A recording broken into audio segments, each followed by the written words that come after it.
जर तुम्ही dairy farming किंवा गोट फार्मिंग आणि कुक्कुटपालन हे व्यवसाय करत असाल तर तुम्ही खाद्याचं खर्च हे 50% पर्यंत कमी करू शकता.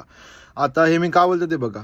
हे आहे अजोला. अजोला एक हाय इन प्रोटीन बायो फर्टिलायझर आहे. हे पाण्यावरती तरंगणारा फर्टिलायझर आहे, ज्याने म्हणजे हा खूप जास्त लवकर मल्टिप्लाय होतो. आता हा बेड आहे 12x4 फीटचा, ज्याच्यात आपलं 3 kg डेलीचं हे कल्टिवेट होतो, ज्यातून आपण 1 किलो हे रोज काढून पक्ष्यांना खायला देतो.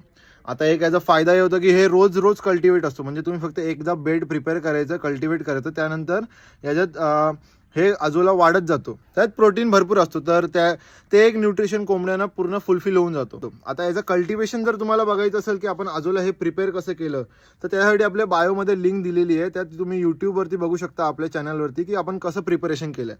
आणि दुसरी गोष्ट, हेच काप द्यावं, कारण की हे बघा, एक तर तुमचं एकदा तुम्ही कल्टिवेट केलं तर ते तुमचं रोज रोज रोज कल्टिवेट होत असतो, त्याने की तुमचं कॉस्टिंग ही 0 पडते. तर तुम्हाला कुक्कुटपालनबद्दल जर शिकायचं असेल तर नक्की तुम्ही आपल्या ऑफलाईन किंवा ऑनलाईन ट्रेडिंगला भेट देऊ शकता, आता दिलेल्या नंबरवरती संपर्क करून.